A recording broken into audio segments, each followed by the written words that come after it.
Hi everyone, today I'm going to talk to you a little bit about campaign perks for your fundraising and what really gets contributors excited about your project.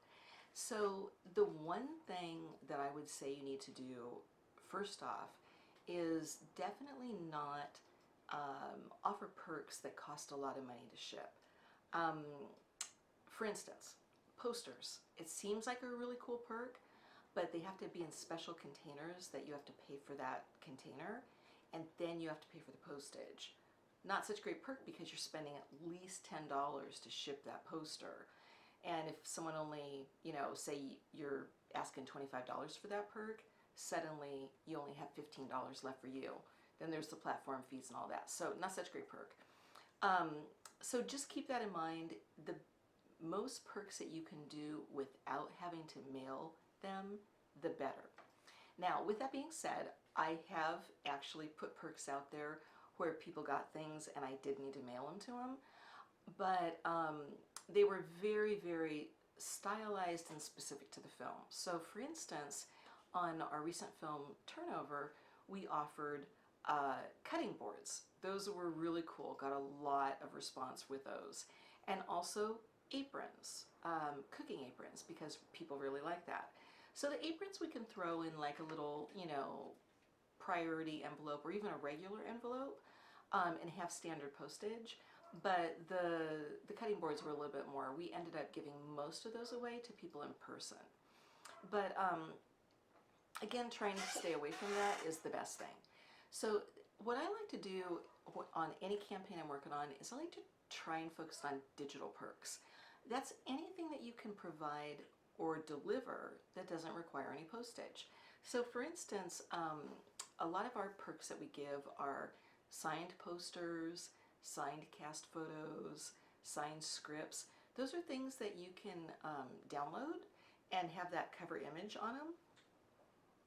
Great, people love that stuff. They can print it out as they want it. If they want to hang it up, they can print it out really nice and frame it. So those are really nice perks too that are digital.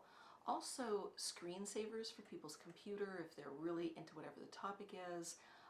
Maybe even sending people a personal thank you message on their voicemail, where so they can play it back and know that they got a personal thank you message from either the producers or maybe some cast in your movie.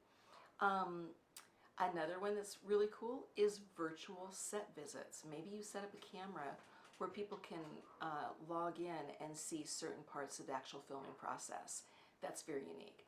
Another thing is group calls with the talent. I know when we did Our Father, we set up a call where Michael Gross was on the phone and the people that got that perk got to ask him questions. And there was an interview. There was somebody that hosted it. It's one of our executive producers, Hal Crossman from Screenwriting U. He set it up. And so Michael was the guest, and then people called in and they got to ask a lot of really cool questions and get answers. So those are the kinds of things that are more digital oriented that make great perks. Another thing that I find a lot of people really like is private groups, where they're a member of a private group and they get behind the scenes information. Or maybe they become your test audience and you ask them questions. So for instance, if you're making posters, or if you're you have a first cut of a film, or you're making a trailer, you ask them if they like it or not, and let them be your first audience. Another thing that people really like is specialized thank yous on social media. So if you are going to go out there and thank someone for being involved in your film, one of the things that's really nice to do is actually to make something nice about them, put their picture on it, maybe promote their business, maybe tell a little bit about their business, tell a little bit about what they're doing. That makes people really excited because you're actually promoting them. So that's a really, really nice perk. One thing I find I have a lot of success with is giving producer perks.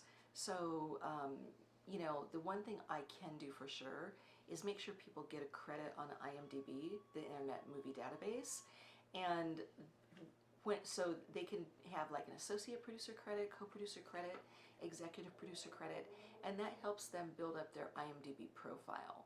So I find I get a lot of people that are really interested in that, and I give that right away. I don't wait till the film's done. As soon as they contribute the money, I give them that perk. So that's been a very successful tool for me. But basically, I think what you need to do is just kind of be as creative as you can about your project. Your project is what people are interested in. So anything that you can give them that reminds them of your project, that promotes your project, that allows people to talk about your project is the best thing that you can do. One thing I do whenever I'm going to develop perks is I go out and I look at what other people on platforms are giving. And I kind of see if there's anything new or, whatever. Why reinvent the wheel? There's a lot of people out there already coming up with stuff. And so I go and see if there's something that I can custom make to my project. So those are my tips for you when you're creating your perks. Just, you want to make things that are very unique to your project. That's the most important part. But then also things that are the least expensive for you to deliver and that are the most exciting for your contributors. So I hope you found that useful. If you have any questions, please leave them in the comments. And I wish you the best of luck in your fundraising and whatever perks you decide to make for your campaign.